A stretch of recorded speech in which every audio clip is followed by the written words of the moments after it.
Hi friends, आज हम matric space में ओपन स्फीयर, क्लोज स्फीयर और कुछ थ्योरम्स के बारे में पढ़ेंगे। सबसे पहले हम ओपन स्फीयर के डेफिनेशन से शुरू करेंगे।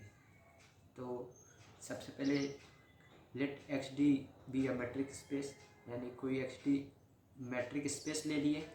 फिर let X not is element of X, फिर कोई arbitrary element X not X में ले लिए।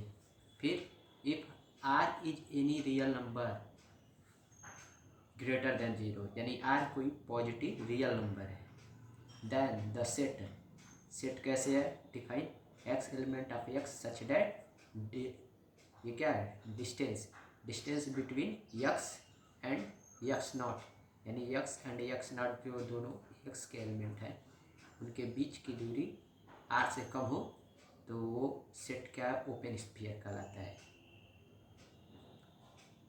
समझिए, मतलब हम कोई ओपन स्फीयर किसी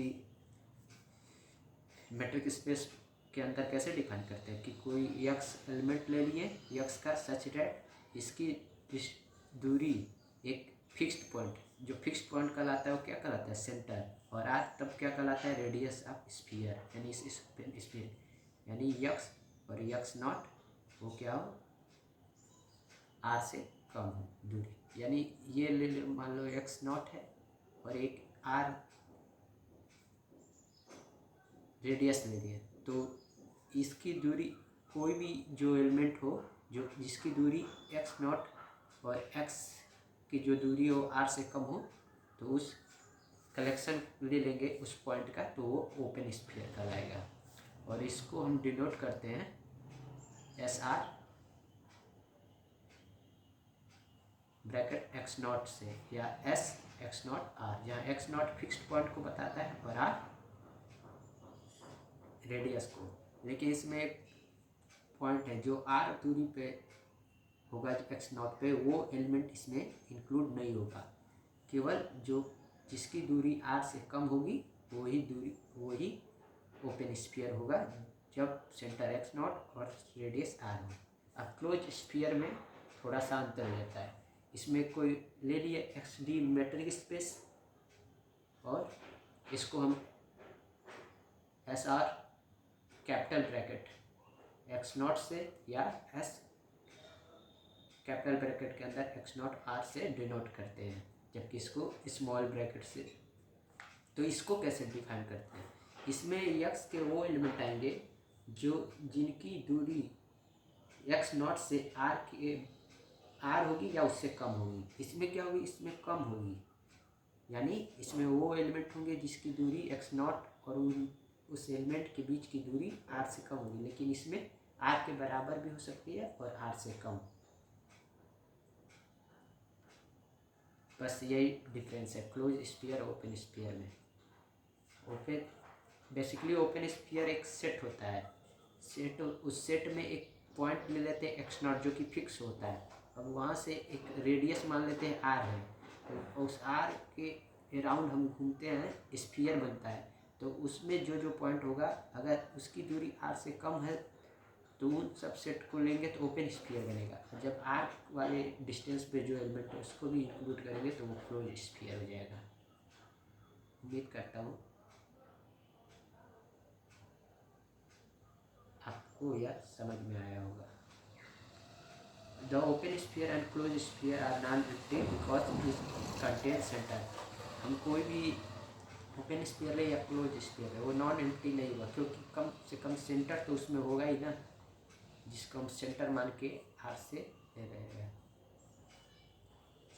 अब इस पे एक इम्पोर्टेंट थ्योरम हम करेंगे। थ्योरम ये है, स्टेटमेंट ये है, at each point of an open sphere there is always an open sphere content in it.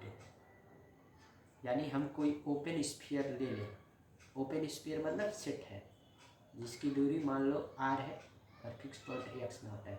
अब इसमें हम कोई भी पॉइंट लें तो हम एक ओपन स्फीयर इसके अंदर खींच सकते हैं, यानी यह ओपन स्फीयर इसमें इंक्लूड होगा अगर वो ओपन स्फीयर है तो।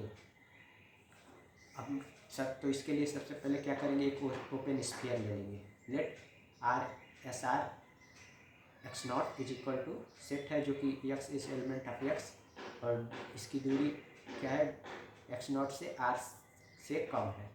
B open sphere in a metrics space with the centre X not and radius R greater than 0। तो हमने एक ओपन स्फीयर ले लिया है। अब इसमें हम ओपन स्फीयर में एक एलिमेंट ले रहे हैं एक्स, तो फिर इसकी दूरी क्या होगी, आर से तो कम ही होगी।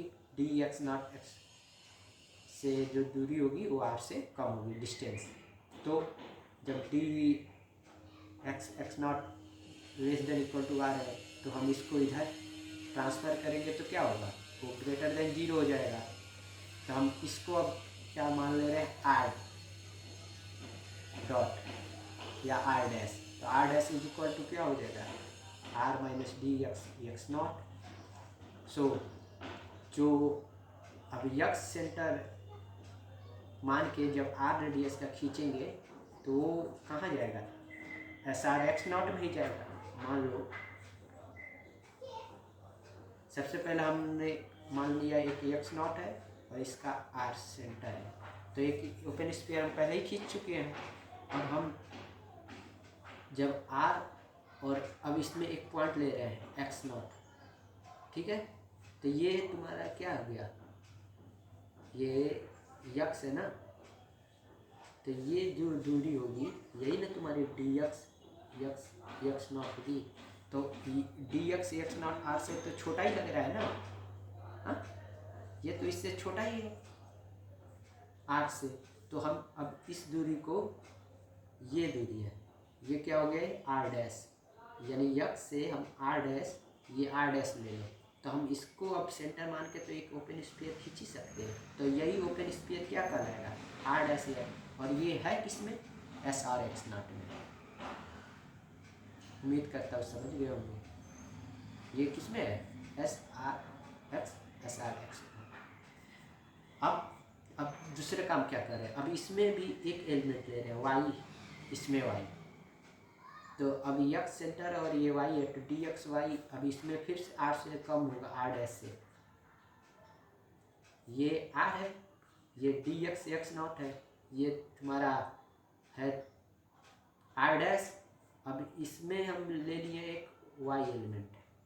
अब ये एक्स और वाई के बीच की दूरी हम क्या कर रहे हैं, डी वाई एक्स, जो कि आर डैश से कम ही होगा। तो अब हम मैट्रिक्स स्पेस है तो हम क्या करते हैं, ट्रायंगुलर इनइक्वालिटी फॉलो करता है। तो हम डी वाई एक्स नॉट यानी यहाँ से एक ले लिए, ये डी वाई एक्स नॉट, तो ये क्या होगा, डी वाई एक्स के प्लस डी वाई एक्स क्या है, ये वाई एक्स है, डी वाई एक्स और डी एक्स नॉट, यानी ये ट्रायंगल देखो, ये वाला डिस्टेंस इन दोनों के योग से कम ही होगा। तो इन दोनों को जोड़ोगे तो क्या आएगा, आर आएगा, क्योंकि यह तुम्हारा क्या है, r dash d y x, इन दोनों को जोड़ोगे तो ये इसके बराबर होगा। लेकिन ये आर डैश क्या है, ये तुम्हारा आर डैश, ये इससे छोटा है, और डी एक्स नॉट तो हम लिए ही हैं, और डी वाई एक्स क्या है, आर से छोटा है, इसलिए ये पहले इक्वल टू ग्रेटर देन था। अब इसके बाद क्या गया, एकदम लेस देन हो गया, क्योंकि d y x r dash से छोटा है। So r dash plus d x y not क्या बनाता है, वो आर बनाता है, ये आर डैश है, और ये तुम्हारा डी एक्स वाई है तो ये आर है, यानी d y x naught r है से छोटा है।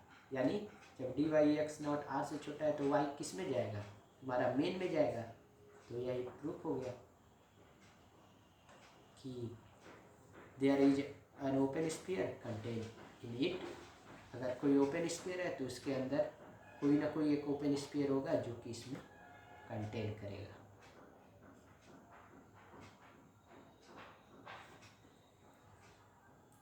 उम्मीद करता हूँ आज का वीडियो अच्छा लगा।